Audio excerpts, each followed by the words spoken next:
How you guys doing? Welcome to the RC Connection. I got a little tip for you guys. Maybe something that might make your life a little bit easier. Something I do, just you'll see. I'm gonna switch the camera and then you'll see what I'm talking about. Okay, hang on. Okay, so check this out. Now I use this as a tester. One of the channels on this receiver doesn't quite work, right? So I do believe it was the throttle. You know, when you hit the trigger, it doesn't work. So I can use the audio, the third channel. So what I do is, and this doesn't quite work either. It's does something, but when it does come on, so when it comes on, it puts power to this. So therefore, this is what I do. When I'm building a new rig,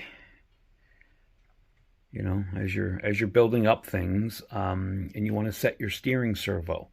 Well, you know, I mean, I have a receiver in here now, but I just put it in. But when I set my steering servo to set my steering up, what I do,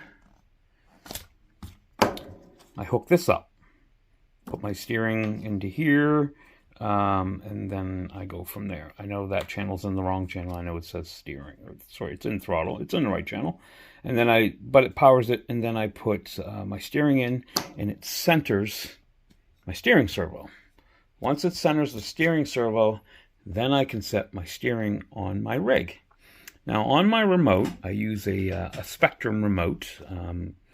I like the Spektrum products. So I use my Spektrum remote. I just test. I just hot glued these to the board, just, you know, easy to grab it from wherever I have it and bring it down. Now back to on my remote, I can connect up to 20 trucks. So I use this one on channel 20, it's the very last one, and on the remote I have you know, I wrote in test, so I know when I'm doing this I can test.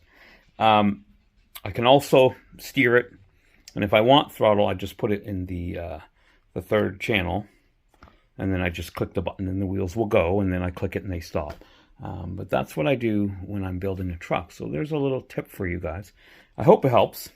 So you don't always have to throw away those old shitty receivers. I just cut the end off, and I just put I used the Traxxas ends, but I just cut it off and put a Dean's end, just taped it on, just so I can use it as a test. So there you guys go. There you go. There's a quick little tip for you. Just use kind of what you have to make stuff work. I build a lot of trucks. I really enjoy building. So, you know, when I'm building a lot and then you want to test kind of as you're going, or maybe you want to test a motor to make sure it still works, I just, you know, pull out a test system and test my motors. Bam, put them in the trucks, and there we go. So, I hope that tip helps you guys. And, have fun building. Keep saving money.